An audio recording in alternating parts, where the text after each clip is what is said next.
Šiuo metu svarstome nacionalizuoti Respublikos viešbučio pastatą ir ten įrengti studentų namus arba viešbutį.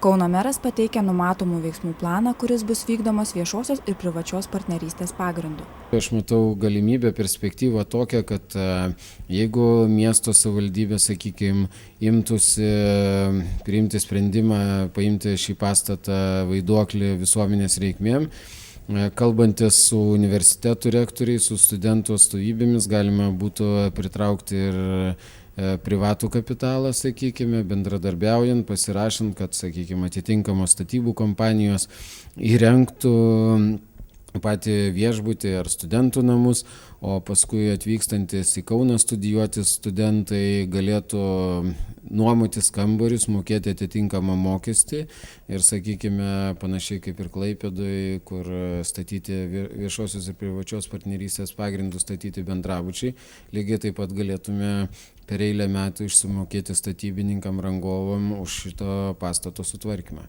Įdomu, kodėl, leiskim, kad ir Kauno savivaldybė tokius ilgai nepriima konkrečių sprendimų ar vienaip ar kitaip su jais pasielgti.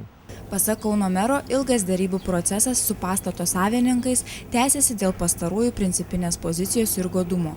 Priimtos žemės nuomos pataisos privertė viešbučio savininkus sukrusti, kadangi mokestis už žemę pakilo 5 kartus. Atsirado savivaldybėms galimybė skirti didesnį procento dalį, kad būtų uždėta tiems, kurie netvarko pastatų, žemės ir taip toliau.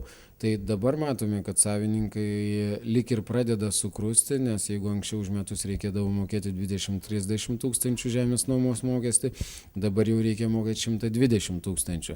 Ir aišku, tai jau yra atitinkamai ir matyti jau kur kas didesnės lėšos, kur vien už reklamą, kaip sakyti, jiems net neišeina susimokėti to žemės mokesčio, nieko nevystant jokios veiklos. Tai atitinkamai, matyti, vyksta tokie procesai, kad irgi po truputį spaudžiami savininkai į kampą. Negi negalima įveikti tų žmonių, kurie valdo. Čia yra kažkas valdo tą pastatą ir labai daug nori, girdėjau, gauti už jį.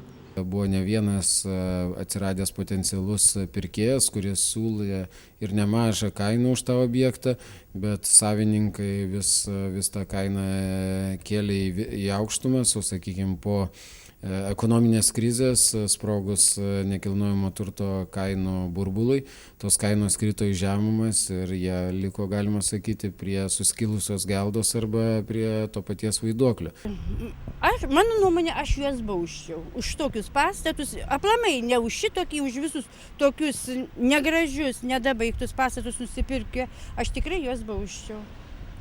Kauno miesto gyventojai mano, kad didžiausią atsakomybę turėtų prisimti miesto savivaldybė, tuo tarpu Kauno meras Andrius Kupčinskas teigia, kad konkrečių veiksmų savivaldybė galės imtis tik tada, kai politikai pritars siūlymui Respublikos pastatą nacionalizuoti.